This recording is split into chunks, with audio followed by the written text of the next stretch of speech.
بات ہوئی کہ یہ یا علی مدد کہتے ہیں لوگ، شیعہ یا علی مدد کہتے ہیں، خود شیعوں کے ذہنوں میں بھی سوالات ڈال دیے گئے ہیں، کہیں یا نہ کہیں، یہ کیوں کہتے ہیں؟ میں نے تعجب سے کہا کہ میں نے کہا یہ تو کہتے ہی نہیں ہے، میں نے تو ان کو دیکھا ہی نہیں ہے کبھی یا علی مدد کہتے ہوئے، یہ تو کہتے ہی نہیں ہے یا علی مدد۔ کہتے ہیں جی یہ تو بہت کہتے ہیں، یہ جھگڑا ہی اسی بات پر ہے سارا، یہ یا علی مدد کہتے ہیں، دوسرے ان پر اعتراض کرتے ہیں کہ یہ یا علی مدد کیوں کہتے ہیں۔ میں نے کہا نہیں، یہ یا علی مدد نہیں کہتے، تو ایسے ایک عادتاً ان کی زبان سے عادت میں کچھ جملے نکل جاتے ہیں جس کی طرف انہیں توجہ ہی نہیں ہے، ورنہ اگر یہ یا علی مدد کے معتقد ہوتے اور یا علی مدد ان کے دلوں کے اندر ہوتا اور یہ کہتے تو پہلے اس میدان میں اترتے جہاں علی مدد کو آتے ہیں۔ یہ تو اس میدان میں ہی نہیں گئے، یہ کہ کب یا علی مدد کہتے ہیں؟ جب گھٹنوں میں درد ہوتا ہے، اٹھ نہیں سکتا، اس وقت کہتا ہے یا علی مدد۔ جب نلکا کھولتا ہے زور نہیں لگتا، نہیں کھلتا، اس وقت کہتا ہے یا علی مدد۔ علی مدد کرتے ہیں، علی کس طرح مدد کرتے ہیں؟ کس میدان میں مدد کرتے ہیں؟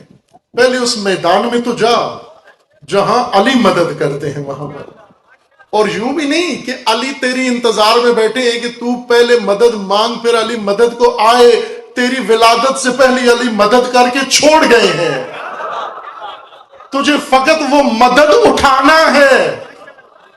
تو نہج البلاغہ کھول کے دیکھ، مدد ہی مدد ہے، مدد ہی مدد ہے، ایک دفعہ کھول کے تو دیکھ۔ اب جس کے گھر امداد پڑی ہوئی وہ کھول کے نہ دیکھے، آپ جائیں کسی کے گھر میں مدد پہنچائیں اور وہ کھولے ہی نہیں، اس تھیلے کو کھولے ہی نہیں، اس باکس کو کھولے ہی نہیں، اور آپ سے شکوہ کرے جی کہ آپ سے مدد مانگی تھی، آپ نے مدد نہیں دی، تو آپ کہیں گے بھائی وہ جو میں چھوڑ کے آیا تھا اسے ذرا کھول کے تو دیکھ، وہ مدد ہی تو ہے اس کے اندر۔